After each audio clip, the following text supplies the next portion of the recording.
Je m'appelle Luis Bento. Je suis né dans une famille de la classe moyenne, dans une petite ville côtière sur la côte est des États-Unis, où les maisons blanches en bois se dressaient côte à côte le long de rues propres et où l'air marin salin se mêlait à l'atmosphère chaque matin. En apparence, tout semblait parfait.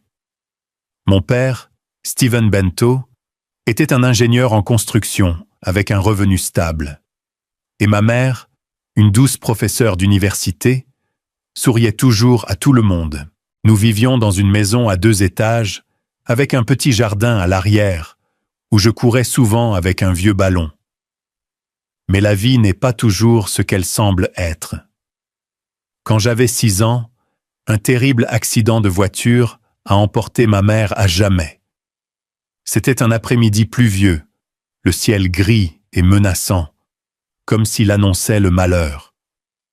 Ma mère allait me chercher à l'école, lorsque sa voiture est entrée en collision avec un camion hors de contrôle, sur la route glissante. Je me souviens encore clairement de ce moment, même si j'ai essayé de l'enterrer profondément dans ma mémoire. J'étais assis en classe, griffonnant dans mon carnet, attendant ma mère comme d'habitude. Mais au lieu du klaxon familier, le directeur est entré dans la classe avec un visage sérieux et a appelé mon nom. Elle m'a conduit dans le couloir où se tenait mon père, le visage pâle, les yeux rouges et gonflés. « Fils, ta mère a eu un accident, a-t-il dit, la voix tremblante. Et puis il s'est agenouillé et m'a serré fort dans ses bras. Je n'ai pas tout à fait compris. J'ai juste sangloté, mes larmes se mêlant aux gouttes de pluie qui coulaient des avant-toits. Nous nous sommes précipités à l'hôpital. L'odeur forte de désinfectant me rentrait dans le nez et me donnait la nausée. Ma mère gisait là sur le lit d'hôpital blanc, les machines bipant continuellement, mais elle n'ouvrait plus les yeux. Le médecin a secoué la tête, disant quelque chose sur un traumatisme crânien grave, et mon père s'est effondré au sol, les épaules secouées par des sanglots étouffés. Je me tenais à côté de lui, petite et perdue, serrant l'ourlet de sa chemise, me demandant pourquoi ma mère ne se réveillait pas pour me serrer dans ses bras comme elle le faisait toujours. Les funérailles ont eu lieu quelques jours plus tard. Par un jour de pluie battante, les voisins sont venus présenter leurs condoléances, apportant des fleurs et des mots de réconfort vides. Je portais un costume noir ajusté, me tenant près de la tombe de ma mère, regardant des mottes de terre tomber, frappant le cercueil. Mon père a promis de prendre soin de moi, d'être un soutien solide pour moi. « Nous allons nous en sortir, fiston », a-t-il dit, la voix émue par trop de larmes. Mais cette promesse s'est rapidement évaporée comme l'écume de mer. Quelques mois plus tard seulement, mon père a rencontré Marlène, une femme qui travaillait dans une agence immobilière, avec des cheveux blonds brillants et un sourire charmant. Elle est entrée dans nos vies comme un vent étrange, commençant par des rendez-vous le week-end, puis emménageant progressivement complètement. Mon père souriait davantage, mais ses sourires n'étaient même pas pour moi. Il s'est remarié seulement 8 mois après le décès de ma mère, et je me suis senti trahi.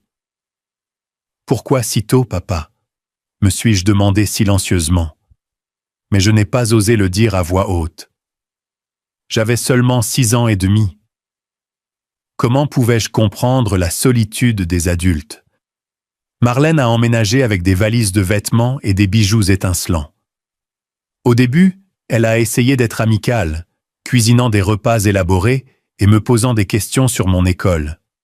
Mais ce n'était qu'une façade. Progressivement, sa vraie nature s'est révélée. Elle me traitait comme un supplément, un vestige du mariage précédent de son mari. « Ce garçon est trop paresseux, Steven », disait-elle souvent d'une voix stridente quand j'oubliais de nettoyer ma chambre.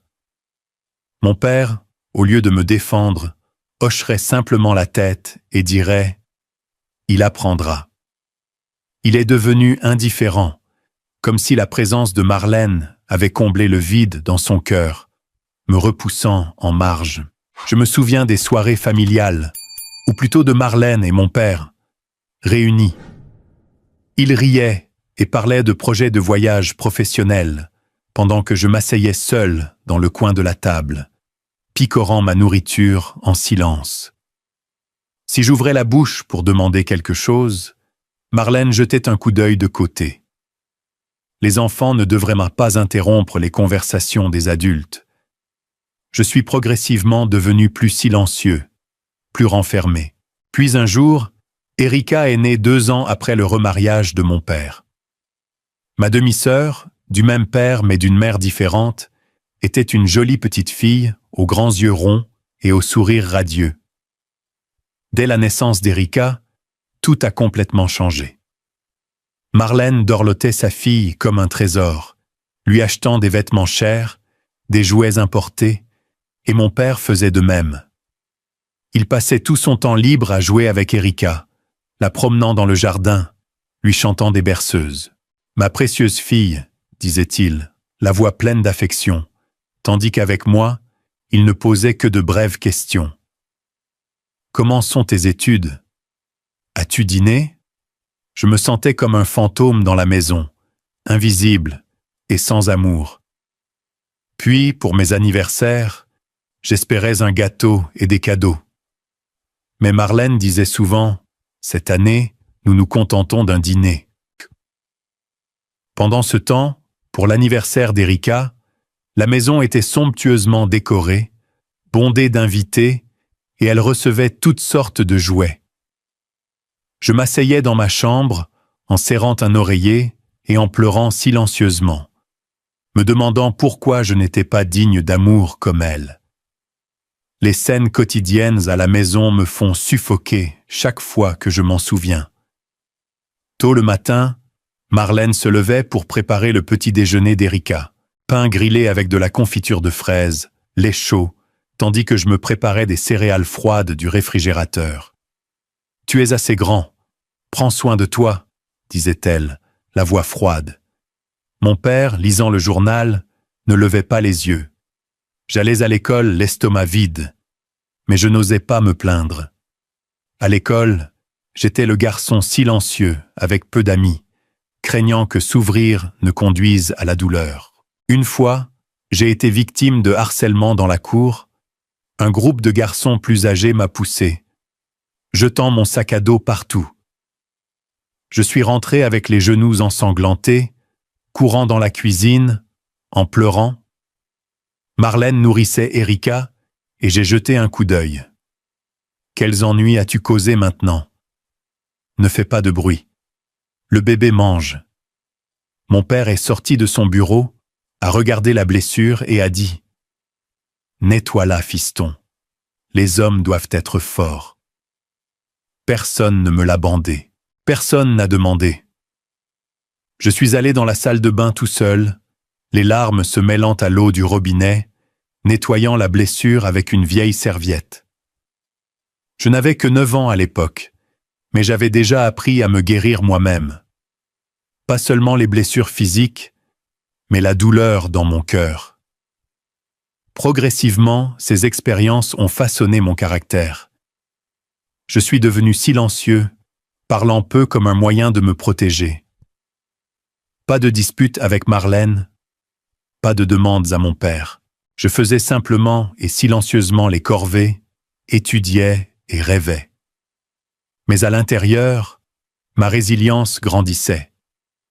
Je lisais des livres à la bibliothèque scolaire, des histoires de personnes qui avaient surmonté des épreuves comme Abraham Lincoln ou Helen Keller. Je dois être fort, me disais-je chaque nuit, allongé sur mon vieux lit, entendant des rires venant de la chambre de mes parents. J'ai commencé à économiser des pièces de monnaie en collectant et en vendant des bouteilles, les cachant sous mon lit. À 10 ans, je savais déjà cuisiner des repas simples, faire la lessive et étudier par moi-même sans aide. L'école est devenue un refuge. J'ai excellé en mathématiques et en sciences. Rêvant d'un avenir d'ingénieur comme mon père, mais plus indépendant. Une enfance pleine de cicatrices invisibles et manquant d'affection m'a appris de dures leçons. J'ai appris à endurer. Endurer les sarcasmes de Marlène comme « tu es comme ta mère, trop faible ». Endurer l'indifférence de mon père qui privilégiait Erika dans tout, d'un nouveau vélo aux leçons de piano. J'ai appris à m'aimer moi-même, car personne d'autre ne le faisait. Je suis devenu résilient comme un cactus poussant dans le désert, manquant d'eau mais prospérant toujours. Ces années, bien que sombres, m'ont préparé pour le voyage à venir. D'un garçon solitaire, je deviendrai un homme autonome, prêt à quitter la maison pleine de douleurs pour chercher le vrai bonheur. Et ce voyage a commencé quand j'avais 16 ans, avec mes premiers emplois. De longues nuits fatigantes, mais pleines d'espoir. À 16 ans, l'âge où mes amis rêvaient de premiers amours, de soirées de bal glamour ou de vacances d'été en famille, et moi, je me tenais devant le miroir de la salle de bain exiguë de la maison, regardant mon visage émacié avec des cernes sous les yeux, dus au manque de sommeil. J'avais pris ma décision. Je ne pouvais plus attendre que le changement vienne de mon père ou de Marlène. Je devais me sauver. Les économies des petits boulots d'avant, tondre les pelouses, livrer des journaux n'étaient suffisantes que pour acheter un vieux vélo. Mais c'était suffisant pour commencer. J'ai secrètement affiché des petites annonces à la recherche de travail dans le quartier. Et heureusement, le café local avait besoin d'un garçon pour débarrasser les tables le week-end. Ce premier emploi a été comme un choc. J'ai commencé mes services de fin d'après-midi jusqu'à tard dans la nuit, quand le soleil s'était déjà couché derrière les collines côtières. Le petit café appelé Seaside Brew se trouvait dans la rue principale de la ville, l'arôme du café fraîchement moulu se mêlant au son lointain des vagues qui s'écrasent. Le propriétaire, un homme d'âge moyen nommé Mike, m'a regardé de haut en bas.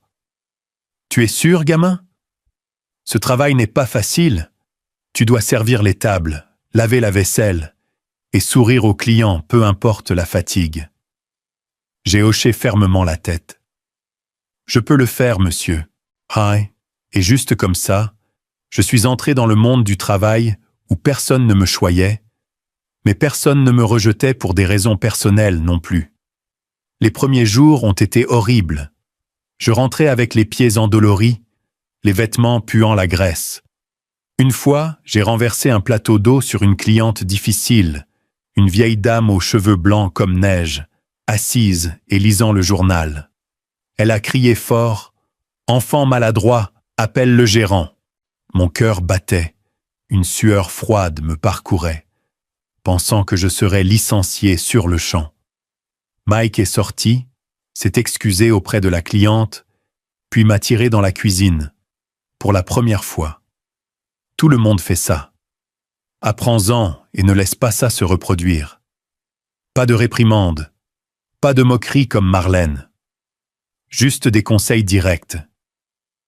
J'ai essuyé mes larmes, pris une profonde inspiration, et je suis retourné au travail. Progressivement, je me suis habitué au rythme. Débarrasser les tables m'a appris à observer les gens. Le client régulier qui aimait le café noir sans sucre, la jeune fille qui s'asseyait souvent dans le coin en lisant un livre avec un latte chaud, ou le vieil homme qui racontait des histoires de guerre d'une voix tremblante.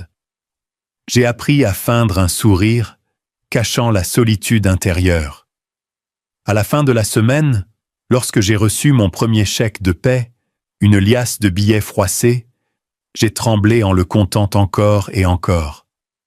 80 $. Pas beaucoup, mais suffisant pour acheter de nouveaux livres pour ma dernière année.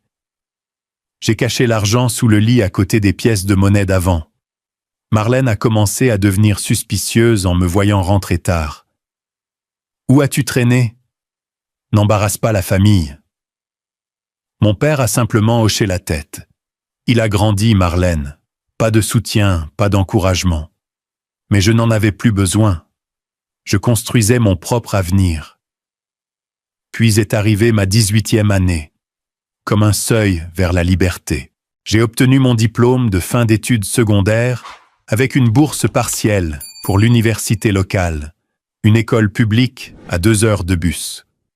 Le jour où j'ai reçu la lettre d'admission, je l'ai tenue tremblante dans mes mains, les larmes coulant. « J'ai réussi », ai-je murmuré. Mais quand je l'ai montré à mon père, il a juste dit « Bien, débrouille-toi ». Marlène a souri. Les frais de scolarité sont chers. Ne rêve pas trop grand. Pas de félicitations, pas de soutien financier. Je savais que je devais partir. J'ai emballé mes affaires, quelques ensembles de vêtements, des livres et mes 1 500 $ d'économie dans une vieille valise. Le jour où j'ai quitté la maison, il pleuvait, tout comme le jour où ma mère est morte. Mon père m'a raccompagné à la porte. « Bonne chance, fiston !» Marlène se tenait derrière, les bras croisés. « Ne reviens pas, mendiant de l'argent. » Erika a fait un signe indifférent. Je suis sorti dans la rue, la valise lourde, mais le cœur léger. Pour la première fois, je me suis senti vraiment libre. J'ai emménagé dans le dortoir universitaire, une petite chambre partagée avec 3 autres gars, des lits superposés étroits, l'odeur de chaussettes sales et de nouilles instantanées. Mais c'était ma maison. Personne ne me moquait. Personne ne m'ignorait. Je me suis inscrit en finance comme majeur avec un emploi du temps chargé. Tôt le matin jusqu'à tard l'après-midi. Pour couvrir les frais de scolarité restants et les frais de subsistance, j'ai continué à travailler. Journée d'études, soirée à débarrasser les tables dans un bistrot étudiant, week-end avec des équipes de nuit au supermarché. La vie était comme une boucle épuisante. Lever à 6h, cours jusqu'à 15h, travail jusqu'à tard, puis études jusqu'à 2h du matin. Certaines nuits, je m'écroulais sur le bureau, les livres éparpillés, l'estomac gargouillant de faim. Est-ce que je peux y arriver ? Me suis-je demandé, regardant par la fenêtre du dortoir les lampadaires vacillants. Après 1 an au dortoir, j'ai loué une chambre bon marché en banlieue, un tout petit appartement aux murs écaillés et avec une vieille cuisinière à gaz. 300 $ par mois, mais en privé. Je cuisinais pour moi-même. Spaghettis avec sauce bon marché, salade de restes du supermarché. Pas d'amis proches. J'étais trop occupé pour en avoir. La vie était solitaire, mais j'y étais habitué. Dans les moments d'épuisement, je pensais à ma mère. « Maman, j'essaie. » J'ai appelé à la maison quelques fois, mais les conversations étaient brèves. « Tu vas bien ?» a demandé mon père. « Bien, » ai-je répondu. « Ne partage pas tes difficultés, ne demande pas d'aide. » Marlène est intervenue. « Ne nous dérange pas. » J'ai raccroché, avalant des larmes. En 2e année d'université, j'ai pris un travail supplémentaire à la bibliothèque de l'université, classant des livres, aidant les étudiants à trouver du matériel. C'était un travail plus léger, me donnant le temps d'étudier. J'ai commencé à lire des livres de finance. Père riche, Père pauvre, l'investisseur intelligent. Ces livres étaient comme des phares guidant mon chemin. Je rêvais du jour de la remise des diplômes, d'un emploi stable. Mais la réalité était dure. Certains mois, l'argent manquait tôt et je mangeais du pain sec pendant 3 jours. Ma santé s'est détériorée, mon poids a chuté. Une fois, je me suis évanoui en classe par épuisement. Le médecin de l'école a dit « Tu as besoin de repos ». Mais je ne pouvais pas. Le repos signifiait perdre de l'argent. J'ai serré les dents et j'ai continué. Ce voyage d'indépendance était plein d'épreuves, mais aussi de leçons. D'un garçon de 16 ans tremblant, devenu un jeune homme de 20 ans qui payait ses études universitaires, j'avais changé. Solitaire, manquant d'affection, mais résilient comme un roc. Ces années m'ont préparé à entrer dans le monde professionnel où je construirais une carrière à partir de zéro et trouverais le vrai bonheur. Le jour de la remise des diplômes est arrivé comme un réveil d'un rêve, mais pas le genre avec des feux d'artifice et des fêtes. J'avais 22 ans, debout au milieu du campus sous le soleil brûlant de l'été, ma casquette de travers sur la tête, tenant mon diplôme de finance rigide en main. Aucune famille n'est venue assister. Mon père a envoyé un bref message. Félicitations. Tandis que Marlène et Erika restaient silencieuses comme d'habitude. Les amis autour de moi serraient leurs parents dans leurs bras, souriant brillamment pendant que je me tenais seul, regardant la foule avec la solitude familière. Mais dans mon cœur, j'étais fier. 4 ans d'université, payant ma propre scolarité avec la sueur et les services de nuit tardifs, pas un seul centime de la maison. C'était ma victoire personnelle. J'ai murmuré pour moi-même, « Tu as réussi, Louise. Il est temps de vraiment commencer. » Trouver un emploi n'a pas été aussi facile que je le pensais. Le marché du travail était dur, surtout pour un jeune homme sans connexion. J'ai envoyé des centaines de CV de petites entreprises à de grandes corporations, mais la plupart ont été accueillis par le silence ou des lettres de refus polis. Merci d'avoir postulé, mais nous avons sélectionné un autre candidat. Chaque fois que j'en lisais un, mon cœur se serrait, me demandant si ma résilience était suffisante. Je vivais toujours dans la chambre louée bon marché, mangeant des nouilles instantanées et des sandwichs, travaillant temporairement dans un bar pour joindre les deux bouts. Certaines nuits, allongé sur le vieux lit, je fixais le plafond taché, les larmes coulant. « Maman, je suis si fatigué », ai-je murmuré, me souvenant des nuits solitaires de mon enfance. Mais ensuite, j'ai essuyé mes larmes, me suis assis pour revoir mes connaissances en finance et j'ai lu des livres sur l'investissement. Je ne pouvais pas abandonner. Ce n'était pas moi. La chance est arrivée de façon inattendue après 3 mois de recherche. J'ai obtenu un entretien chez Apex Wealth Management, une société de gestion d'actifs de premier plan. J'ai emprunté un vieux costume à mon colocataire, lustré mes chaussures noires jusqu'à ce qu'elles brillent, et je suis parti le cœur battant. L'entretien a eu lieu dans un bureau de verre rutilant avec des hommes d'âge moyen en costume coûteux. Ils ont posé des questions sur la connaissance du marché, comment gérer une crise financière, et j'ai répondu avec tout ce que j'avais appris des livres et de l'auto-apprentissage. « Pourquoi devrions-nous vous choisir ?» a demandé l'un d'eux, la voix sévère. Je l'ai regardé droit dans les yeux. « Parce que je n'ai rien à perdre, mais tout à prouver. Je me suis construit à partir de rien, et je ferai de même pour les clients de votre entreprise. » Ils sont restés silencieux un moment, puis ont hoché la tête. 2 jours plus tard, l'email est arrivé. Bienvenue dans l'équipe en tant que conseiller financier. Ce premier emploi a été comme une tempête. J'ai déménagé en ville, loué un petit appartement en banlieue, et j'ai commencé à travailler de 8h à 19h, parfois plus tard. En tant que conseiller financier, je devais conseiller des clients, des retraités inquiets pour leurs fonds de pension, aux jeunes entrepreneurs qui voulaient investir. Mais j'étais un novice sans portefeuille de clients existants, donc j'ai dû commencer à zéro. Les premiers appels à froid ont été horribles. « Bonjour, c'est Luis Bento d'Apex. Êtes-vous intéressé par un plan d'investissement ?» La plupart ont raccroché ou ont poliment refusé.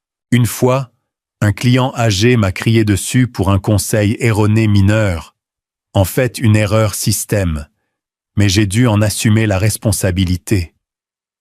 Je suis rentré dans mon appartement vide, mon esprit tourbillonnant. Est-ce que je suis fait pour ça? Je me suis demandé, mais ensuite, je me suis souvenu de ces services de nuit dans l'entrepôt et je me suis dit « Endure, Louise, ce n'est que le début. » Progressivement, j'ai appris à surmonter. J'ai travaillé plus dur que les autres, me levant à 5 heures du matin pour lire les nouvelles du marché, analyser les actions et appeler des clients potentiels. La résilience de mon enfance m'a empêché de me décourager. Dans les premiers mois, le salaire de base était bas, les commissions maigres, alors j'ai économisé chaque centime, mangeant des repas faits maison, marchant au lieu de prendre des taxis. La vie était solitaire, pas d'amis, pas de famille. J'appelais à la maison quelquefois, mais mon père demandait seulement brièvement. « Comment va le travail ?» Marlène est intervenue. « Ne te vante pas. » J'ai raccroché, le cœur douloureux, mais ensuite concentré sur le travail. Le premier succès est venu après 6 mois. Un couple d'âge moyen m'a fait confiance pour gérer leurs économies. J'ai investi avec soin, et lorsque les rendements ont augmenté de 8% au premier trimestre, ils ont référé des amis. Mon portefeuille de clients est passé de 5 à 20, puis à 50. Les premières années de ma carrière ont été pleines de drames. Le marché boursier a fluctué, parfois chutant en raison de crises économiques mineures, avec des clients paniqués appelant au milieu de la nuit. « Louis, où est mon argent ?» Je devais rester calme, expliquer les stratégies à long terme. Parfois, rester debout toute la nuit pour ajuster les portefeuilles. Une petite erreur, investir dans une action risquée, a fait perdre 5% à un client et j'ai failli être viré. Mon patron m'a convoqué au bureau. « Tu dois prouver que tu es plus fiable. » J'ai hoché la tête, le cœur lourd, mais au lieu de m'effondrer, j'ai appris. Je me suis inscrit à des cours en ligne. J'ai lu des livres approfondis et je me suis constamment amélioré. Grâce à cela, j'ai réussi et ma réputation s'est construite. Dès ma 3e année, j'ai été promu conseiller principal. Mon salaire a doublé et j'ai eu mon propre bureau. À 28 ans, la vie était plus stable, mais il manquait encore une pièce. L'affection. J'étais toujours seul, passant mes week-ends à lire ou à faire du jogging le long de la rivière. Puis à 30 ans, tout a changé. J'ai décidé de passer la certification CFA, Chartered Financial Analyst, une distinction prestigieuse dans l'industrie, nécessitant des centaines d'heures d'études et 3 examens difficiles. J'ai étudié comme un fou, tôt le matin avant le travail, tard le soir après les heures, week-end enfermé à la bibliothèque. Certaines nuits, mes yeux brûlaient à force de fixer les écrans. Je me demandais si cela en valait la peine. Mais ensuite, je me suis souvenu de mon enfance. Ces nuits à endurer seul, et j'ai serré les dents pour continuer. J'ai réussi le premier examen avec de bonnes notes, puis le second, le 3e, le jour où j'ai reçu le certificat. Je l'ai tenu dans mes mains, les larmes coulant. « Tu as réussi, Louis », ai-je murmuré. Ma réputation a grimpé en flèche. De nouveaux clients affluaient. Mon patron m'a félicité. Et mon salaire a grimpé en flèche. Cette même année, j'ai rencontré Amanda Hayes. Elle était une cliente, une jeune entrepreneur gérant une petite entreprise de logiciels, venue pour des conseils d'investissement. Amanda était grande avec de longs cheveux bruns, des yeux verts intelligents et un sourire chaleureux qui me déconcertait. Lors de notre première rencontre, nous avons parlé d'action, puis nous avons dérivé vers nos histoires de vie. « Vous semblez bien comprendre les risques », a-t-elle dit, sa voix chaleureuse. J'ai souri. D'après mon expérience personnelle. Progressivement, les consultations se sont transformées en café, puis en vrai rendez-vous. Amanda a écouté mon passé, mon enfance sans amour, mon parcours d'indépendance sans jugement. « Tu es si forte, Louise », a-t-elle dit en me tenant la main. Elle avait eu un passé difficile aussi. Parents divorcés, autonome depuis le début. Nous avons partagé, nous avons réconforté mutuellement et l'amour a fleuri naturellement. Notre premier baiser sous la pluie m'a fait ressentir le vrai bonheur. Pas de l'argent, mais de la connexion. Nous nous sommes mariés quand j'avais 32 ans, un petit mariage intime avec des amis et des collègues. Mon père et Marlène ne sont pas venus, envoyant juste une carte de félicitations par la poste. Amanda comprenait.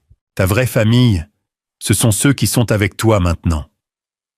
Nous avons acheté une petite maison en banlieue et l'année suivante, notre premier fils est né. Petit Alex avec des yeux comme les miens et le sourire de sa mère. Être père m'a changé. Les nuits où je me réveillais pour calmer ses pleurs, je tenais Alex et je murmurais « Papa ne t'abandonnera jamais ». Amanda et moi avons construit nos carrières ensemble. Elle a développé son entreprise. J'ai continué chez Apex, mais j'ai commencé à rêver d'entrepreneuriat. Le bonheur venait de cette petite famille. Les soirées réunies pour le dîner, les rires d'Alex et l'étreinte d'Amanda. Pas de ma famille d'origine où il n'y avait que de la douleur, mais de ce que j'ai construit moi-même. À 33 ans, j'ai décidé de me lancer. Avec près de 10 ans de réputation accumulée, un grand portefeuille de clients, la certification CFA et l'expérience de la navigation dans les crises, j'ai fondé Bento Financial Group, ma propre société de gestion de patrimoine privé spécialisée dans les actifs haut de gamme. C'était risqué au début, abandonnant un salaire stable, louant un petit bureau et convainquant les anciens clients de me suivre. Dans les premiers mois, les revenus étaient tant faibles, les factures s'empilaient et je m'inquiétais au point d'avoir de l'insomnie. Amanda me serrait dans ses bras. « Tu vas y arriver comme toujours. » Et elle avait raison. Grâce à mon talent et à ma réputation, les anciens clients sont revenus et en ont référé davantage. La société a rapidement grandi, passant de quelques centaines de milliers sous gestion au départ à des millions, puis à des dizaines de millions en seulement 2 ans. Ma carrière a prospéré. Les finances de notre famille étaient solides. Nous avons acheté une nouvelle voiture, fait des excursions le week-end et passé du temps avec Alex. Mais le vrai bonheur n'était pas dans les chiffres du compte, c'était dans les moments. Alex courant dans le jardin, Amanda murmurant « Je suis fier de toi » et moi, me rappelant mon parcours, d'un garçon rejeté à un homme prospère. Ma famille d'origine n'a jamais apporté de joie, mais cette petite famille l'a fait. C'était la preuve que le bonheur est ce que nous créons nous-mêmes, pas attendre qu'il vienne des autres. Et puis, à 36 ans, lorsque Bento Financial Group s'est fermement établi avec des revenus stables et un portefeuille de clients fidèles, nous avons décidé d'investir dans quelque chose de plus grand, une villa en bord de mer. Ce n'était pas juste une maison, mais le rêve paisible que j'avais nourri depuis mes jeunes années d'enfance, assis seul sur la plage, regardant les vagues s'écraser et rêvant d'un endroit qui m'appartenait vraiment. Amanda et moi en avons discuté pendant des mois, pesant tout avec soin. Pas une dépense impulsive, mais un investissement intelligent. Nous avons choisi une zone de villégiature haut de gamme sur la côte californienne, où des villas blanches immaculées, nichées contre les falaises, avec des vues imprenables sur le vaste océan.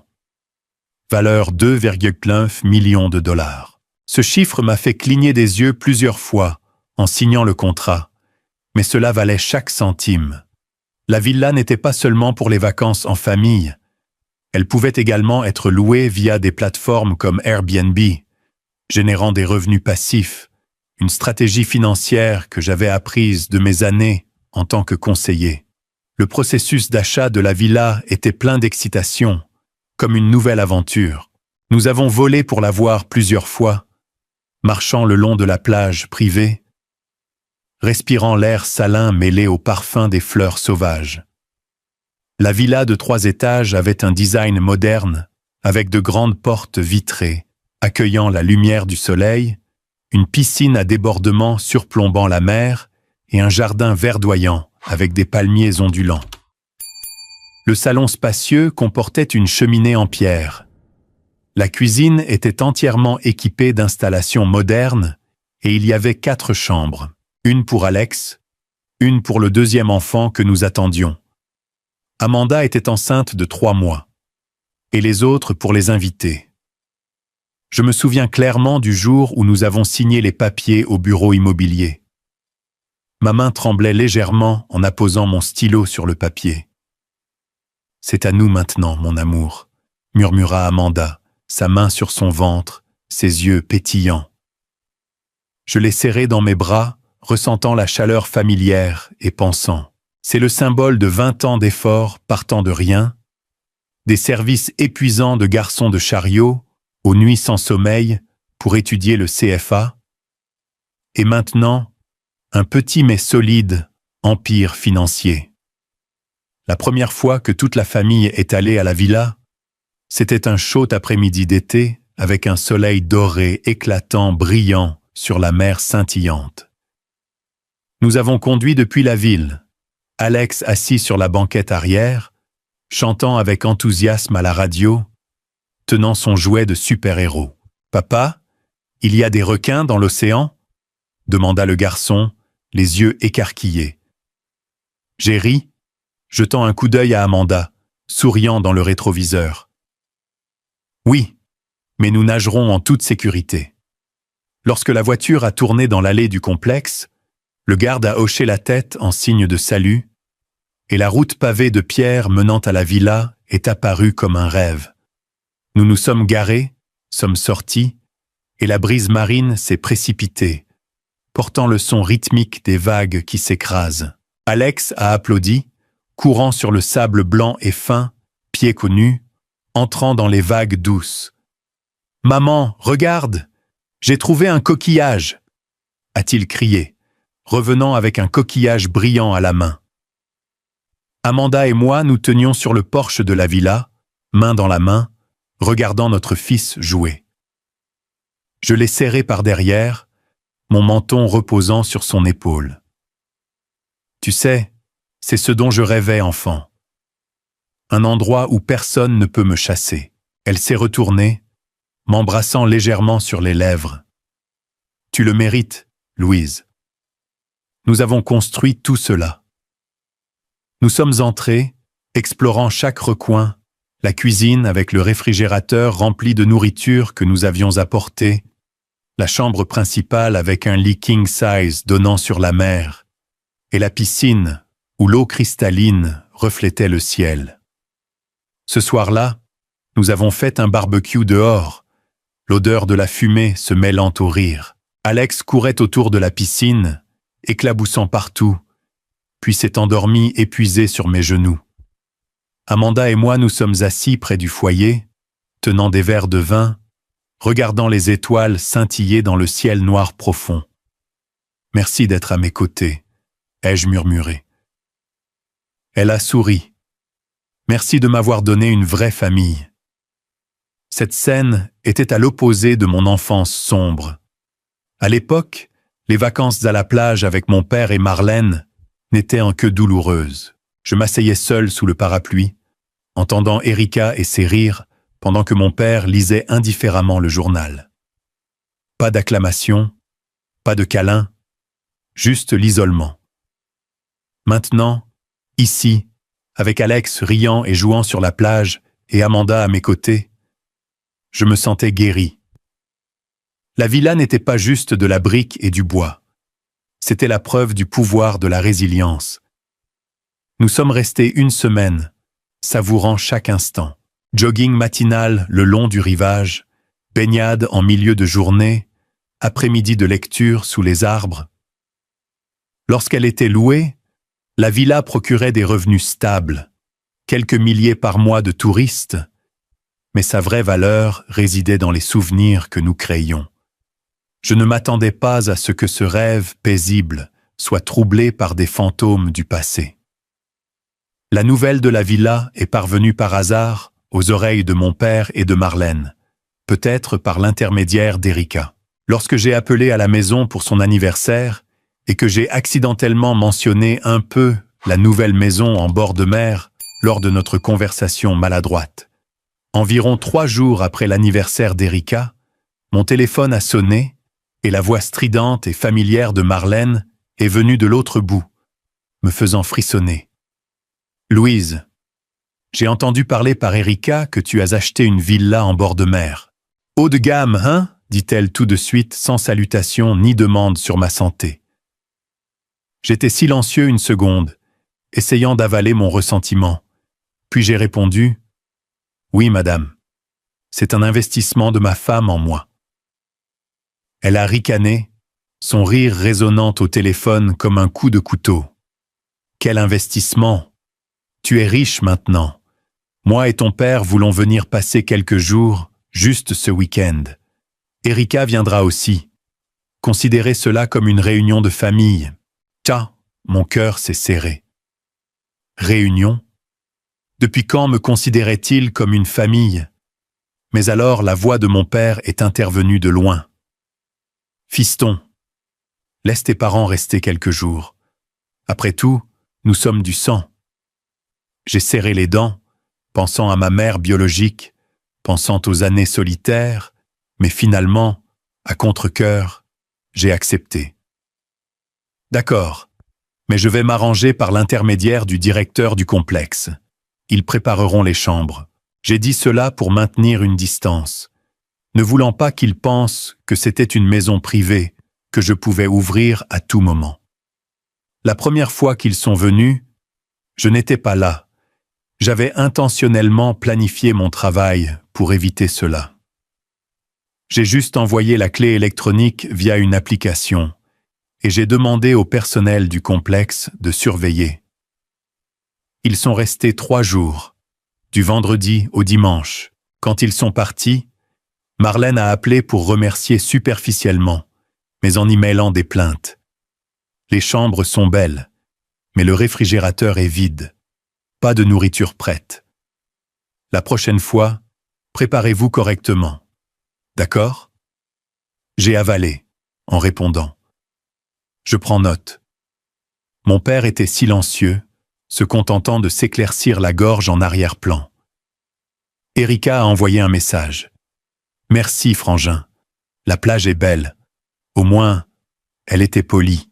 J'ai soupiré de soulagement, pensant que c'était juste une chose ponctuelle. Mais je me trompais. Juste 2 semaines plus tard, le téléphone a sonné à nouveau. Cette fois, c'était mon père qui appelait directement, sa voix un peu gênée.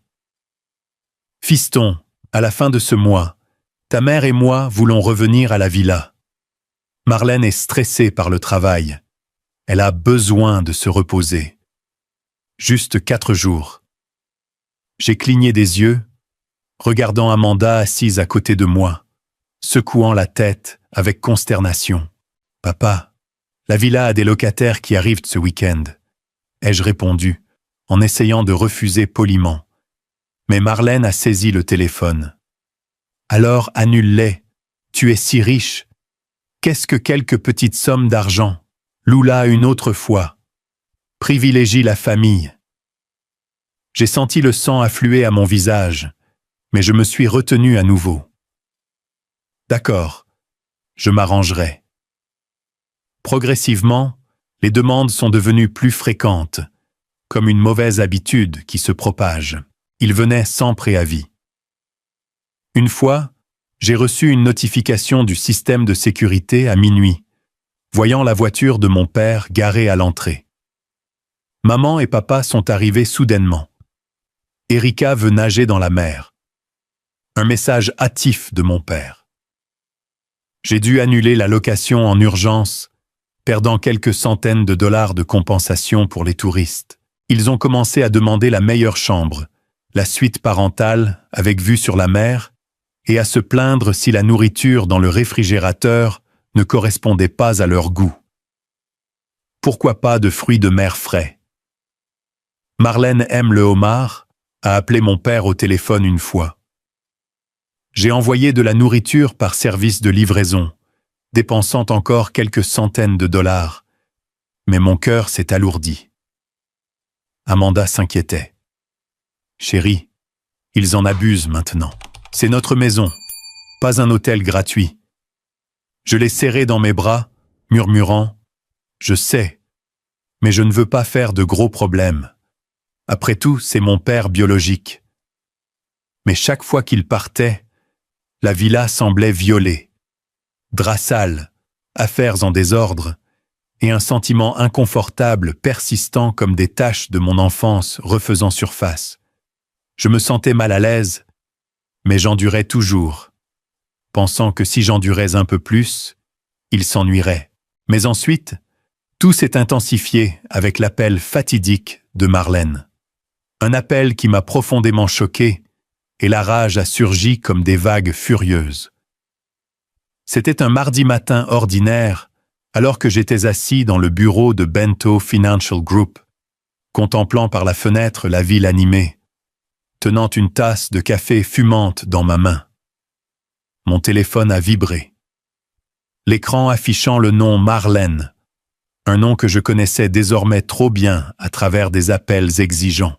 J'ai pris une profonde inspiration, me disant que c'était juste une autre petite demande, et j'ai appuyé sur le bouton de réponse. « Louise, tu m'entends ?»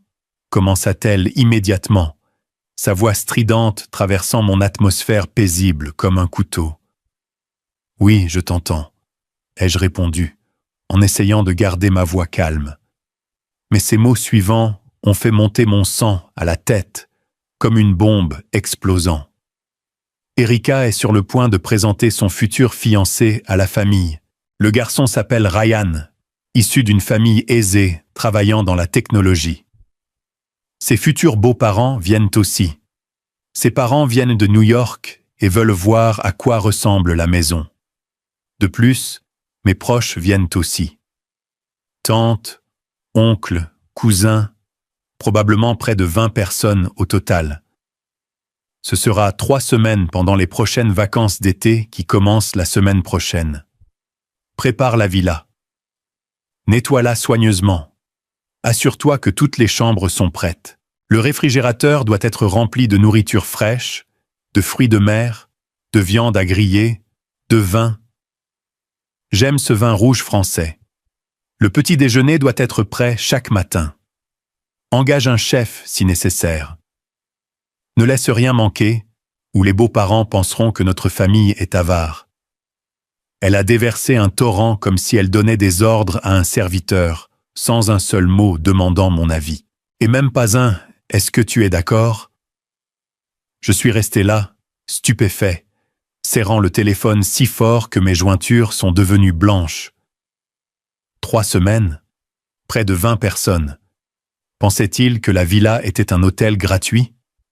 J'ai essayé d'intervenir, ma voix tremblant de colère. 3 semaines, c'est trop long. La villa n'est pas toujours disponible et ma famille a des projets de vacances d'été là-bas. Alex est excitée, mais elle m'a coupé la parole, sa voix s'élevant brusquement. « Quel projet?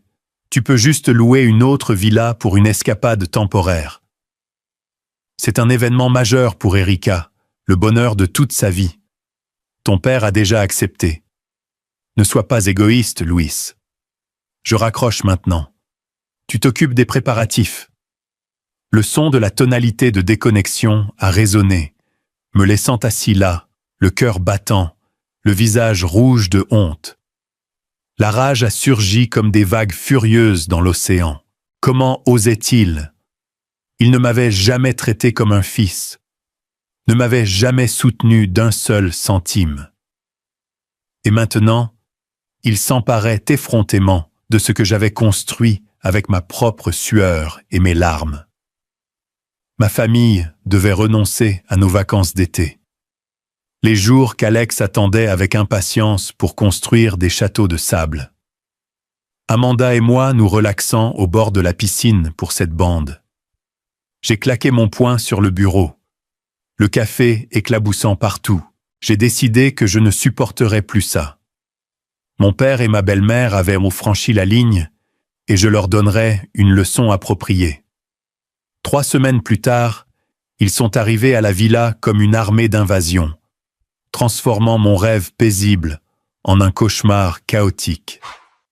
Je n'étais pas là quand ils sont arrivés, mais grâce aux caméras de sécurité et au rapport du directeur du complexe, j'ai tout vu. Mon père est arrivé le premier, suivi de plusieurs autres voitures transportant les proches de Marlène, des gens que je n'avais jamais rencontrés, avec des valises de toutes tailles empilées. Ils ont envahi la villa comme si c'était leur propre propriété. Leur rire fort et leur bavardage résonnaient à travers les microphones. Erika a présenté son futur fiancé Ryan, un jeune homme grand qui avait l'air un peu mal à l'aise lors d'une visite, lui montrant les choses. « C'est la piscine à débordement, mon amour.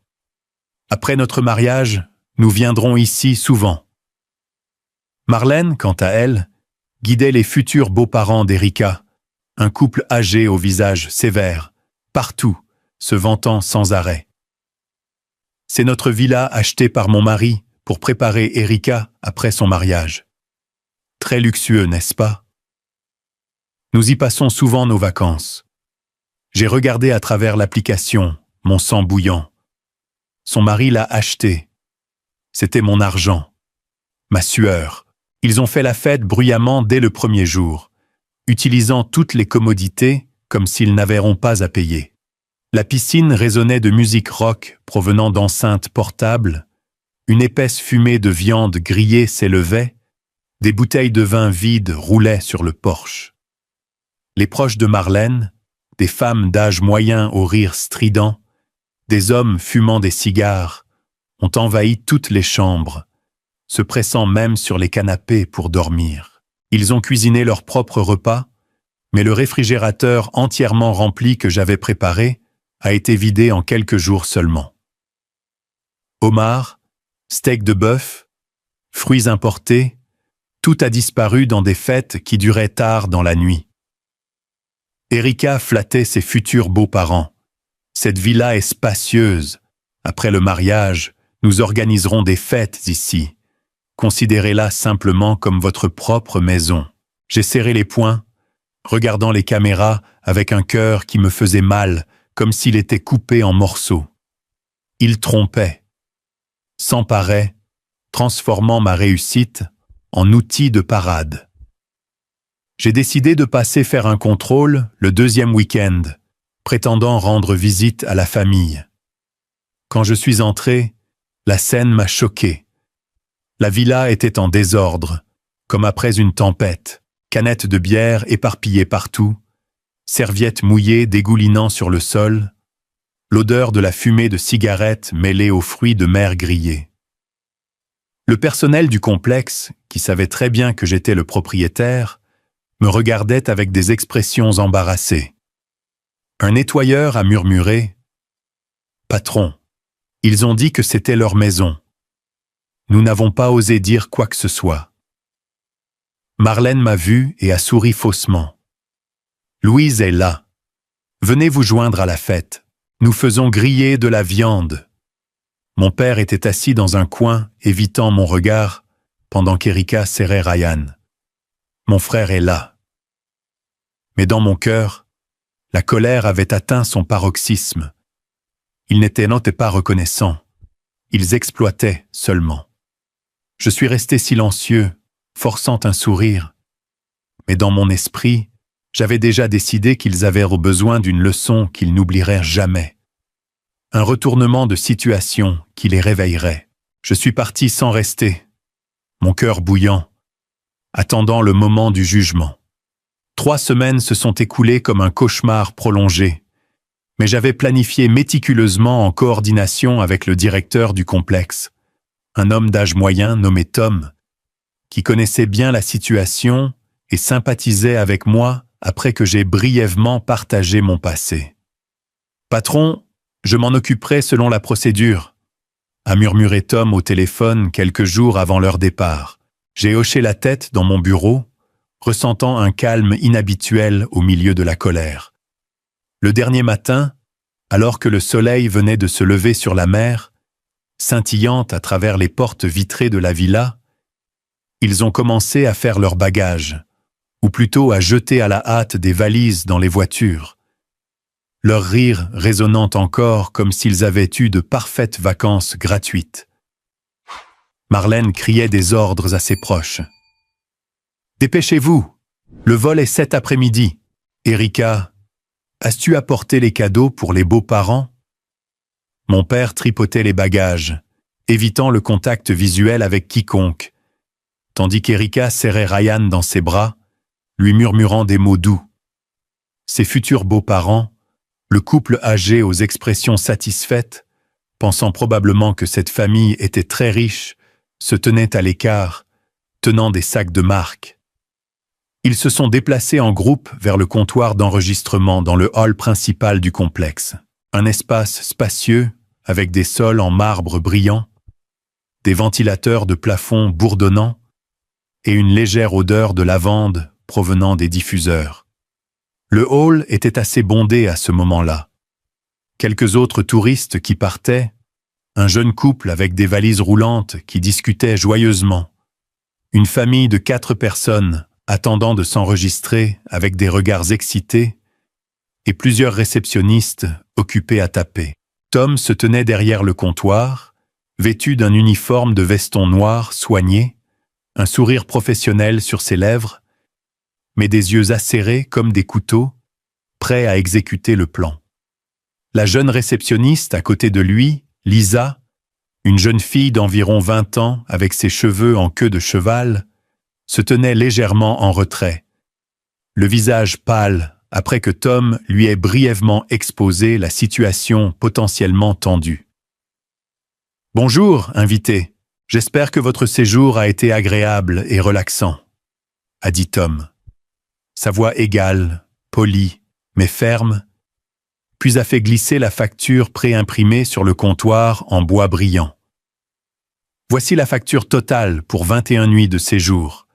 Utilisation complète des commodités, y compris la piscine, le grill extérieur, les services de livraison de nourriture sur place et le nettoyage quotidien, pour un total de 1850. Vous pouvez payer par carte ou par virement ici, s'il vous plaît. Psti, l'atmosphère s'est soudainement figée, comme si quelqu'un avait mis tout le hall en sourdine. Marlène a cligné des yeux rapidement, son visage devenant pâle comme une feuille de papier. Sa bouche béante de choc au point que son rouge à lèvres s'est étalé. Quoi? Une facture. C'est notre villa. Es-tu fou? Mon père est resté figé à côté d'elle, sa main tremblant alors qu'il tenait le papier, ses yeux parcourant le montant, la sueur coulant comme la pluie, marmonnant « Impossible, ce doit être une erreur !» Ses proches murmuraient en panique, une tante potelée se couvrant la bouche. « Oh mon Dieu, que se passe-t-il » Pendant que les parents de Ryan fronçaient profondément les sourcils, un mélange de surprise et de suspicion, le père de Ryan murmurant à sa femme. « Ils ont dit que la villa était à eux, non ?» Erika est devenue rouge, serrant Ryan plus fort, sa voix tremblant en disant à Marlène « Maman, que se passe-t-il » Je ne comprends pas. Les autres invités dans le hall ont commencé à tourner la tête, un routard murmurant à sa petite amie « Alerte drame, ils se disputent probablement pour de l'argent. » Pendant que la famille de 4 personnes reculait, leurs yeux écarquillés de curiosité, mais essayant de rester polis. Marlène s'est tournée vers Tom, son visage rouge de fureur, frappant sa main sur le comptoir. « Vous vous trompez, c'est la maison de mon fils, Louis Bento. Pas besoin de payer. Appelez le gérant tout de suite. » Tom est resté calme, secouant poliment la tête, mais d'une voix ferme comme le roc. « Madame, je suis le gérant. Selon nos registres, le propriétaire est Monsieur Lewis Bento, et il a explicitement instruit que ce séjour est entièrement payable, comme tout autre invité. Nous avons fourni des services premium pour près de 20 personnes pendant 3 semaines, et cette facture est raisonnable. Si elle n'est pas payée, nous devrons retenir vos bagages et contacter les autorités locales. Lisa, la jeune réceptionniste, le visage rougi par la tension, s'est entièrement reculée derrière le comptoir, serrant fermement le téléphone interne, ses yeux jetant un coup d'œil à Tom pour le rassurer.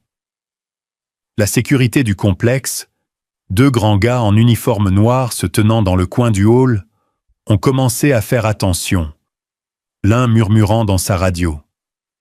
Problème au comptoir de départ, pourrait avoir besoin de renfort.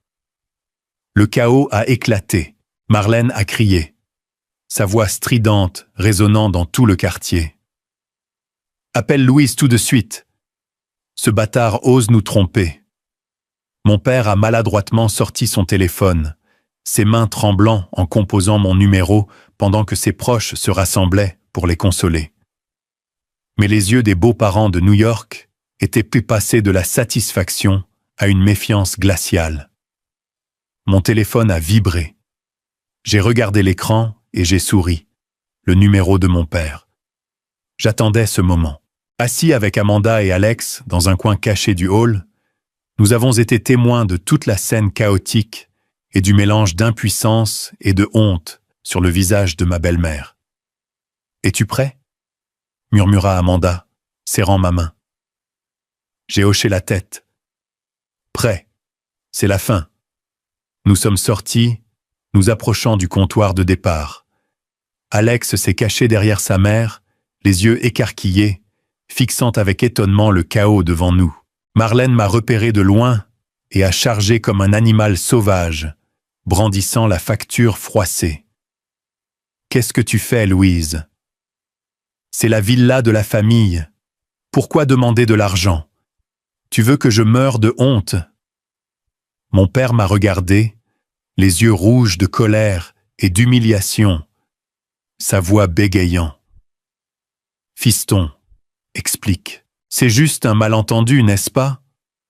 Pourquoi fais-tu ça à tes parents ? » Devant les beaux-parents, les proches, le personnel du complexe et les invités curieux regardant comme si c'était une pièce de théâtre, je me suis tenu droit. Ma voix était glaciale, mais claire dans chaque mot. Aucun malentendu du tout. Les invités doivent payer pour leur séjour. C'est la règle ici. Vous êtes restés 21 nuits, avez utilisé toutes les commodités. Vous vous êtes livrés à des repas luxueux, au nettoyage quotidien. Tout doit être payé. Si vous refusez, je devrai appeler la police et tout le monde en sera témoin. L'atmosphère est devenue lourde comme du plomb. Tout le monde s'est tu. Seulement le bruit des ventilateurs de plafond et le son lointain des vagues de l'océan. Erika sanglotait de manière incontrôlable, serrant Ryan. « Frère, pourquoi fais-tu ça ? Je suis sur le point de me marier. Tu as ruiné tout mon bonheur. » Sa voix s'est brisée en sanglots, pleine de ressentiment, comme si j'étais son ennemi mortel. Je me suis couché, Amanda à côté de moi, me serrant la main, et j'ai répondu calmement « Louis, je n'ai rien fait de mal. Ils ont creusé leur propre tombe. » Mais les sanglots d'Erika résonnaient encore dans ma tête, me tenant éveillé jusqu'à l'aube. Le mariage somptueux qui avait été planifié, une robe coûteuse, un lieu luxueux, tout cela s'est maintenant évaporé dans l'air, laissant Erika dévastée et Marlène furieuse, se lançant dans une guerre de haine. Mon père et Marlène se sont retournés pour me blâmer avec la force d'une tempête. Les appels arrivaient sans relâche, pleins de malédictions et d'accusations. Mon père a appelé le premier, sa voix mêlée de colère et de honte. « Fiston, qu'as-tu fait ? Tu as ruiné le bonheur de la famille. » Erika a pleuré toute la nuit. Marlène ne peut pas dormir. Comment peux-tu être si sans cœur ? J'ai écouté avec une douleur dans le cœur. Pas à cause de ses mots, mais en me rappelant les années où il était indifférent à ma douleur. Marlène appelait sans cesse, sa voix stridente comme un couteau aiguisé. Espèce de bâtard. Qui te crois-tu pour agir ainsi? Tu te venges sur moi? Je t'ai élevé et c'est comme ça que tu me traites. Tu vas le regretter. Elle a tout déversé. Des malédictions aux menaces de rompre les liens, comme si elle avait jamais été la mère qui m'avait nourri. Je me suis assis dans mon bureau, regardant par la fenêtre la ville, ma main serrant fermement le téléphone. Et finalement, je n'ai pas pu me retenir davantage. Lors du dernier appel, lorsque Marlène a crié à nouveau « Tu as tout détruit !» j'ai pris une profonde inspiration, ma voix froide mais ferme. Je n'ai rien détruit. Vous avez provoqué cela vous-même. Vous m'avez exploité. Vous avez menti à mon sujet. Et vous avez manqué de respect à ce que j'ai construit avec ma propre sueur et mes larmes. Chaque action a des conséquences. Vous comprenez? Ne m'appelez plus. Si vous le faites, j'engagerai un avocat et je vous poursuivre pour harcèlement. C'était ma déclaration de libération. Des mots que j'avais supprimés pendant tant d'années. Des jours de mon enfance rejetés aux nuits solitaires d'autosuffisance, j'ai senti le dernier lien émotionnel se briser comme une corde pourrie tombant dans l'abîme. À partir de ce moment-là, ils ont coupé tout contact, mais je savais que le ressentiment mijotait toujours dans leur cœur.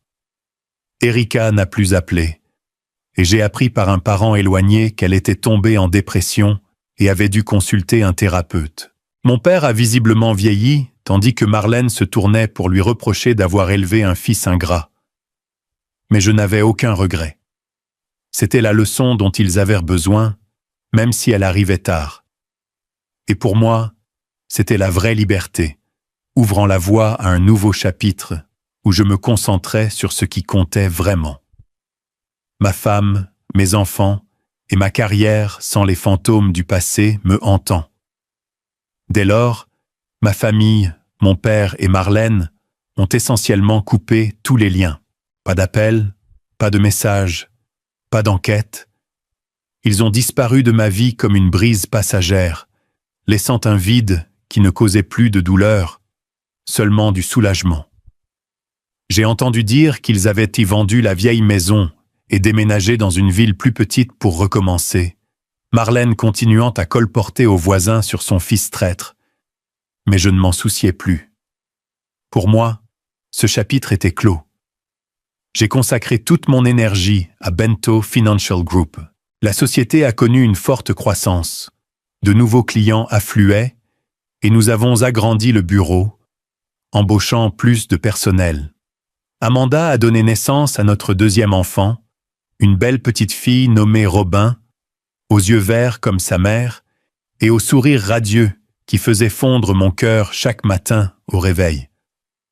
Alex est devenu un garçon énergique, adorant courir et jouer sur la plage de la villa. Et je lui ai enseigné des leçons de ma propre vie. Fiston, sois indépendant et ne laisse personne exploiter ta gentillesse. Par un après-midi tardif à la villa en bord de mer, nous y sommes retournés pour la première fois depuis le séjour chaotique. Le soleil se couchait progressivement derrière l'horizon, teignant la mer étincelante de rouge, avec une brise fraîche portant l'arôme salé de l'océan. Je me suis assis sur le porche en bois, mes pieds nus touchant le sable, pendant qu'Alex et Robin jouaient au bord de la piscine, leur rire d'enfant résonnant par-dessus les vagues qui s'écrasent.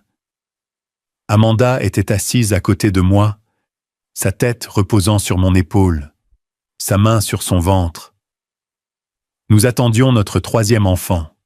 « Ça va ?» a-t-elle murmuré, sachant à quoi je pensais. J'ai souri, les serré fort dans mes bras, et j'ai regardé la vaste mer où les vagues ondulantes me rappelaient les tempêtes que j'avais traversées.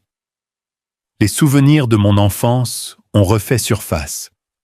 Les nuits solitaires dans une chambre sombre. Les sarcasmes de Marlène. L'indifférence de mon père et la douleur de la perte de ma mère. Mais maintenant, il n'était que des ombres lointaines, ne suffisant plus à me blesser. J'ai murmuré, ma voix chaude, comme si je me parlais à moi-même et à l'océan. Cette maison est plus que des murs et des fenêtres. C'est la preuve que j'ai survécu et que j'ai construit quelque chose de réel. Amanda a serré ma main, ses yeux pétillants, et nous la conserverons pour les enfants. Nous sommes restés là jusqu'à ce que les étoiles apparaissent, nous tenant l'un l'autre sous le ciel nocturne.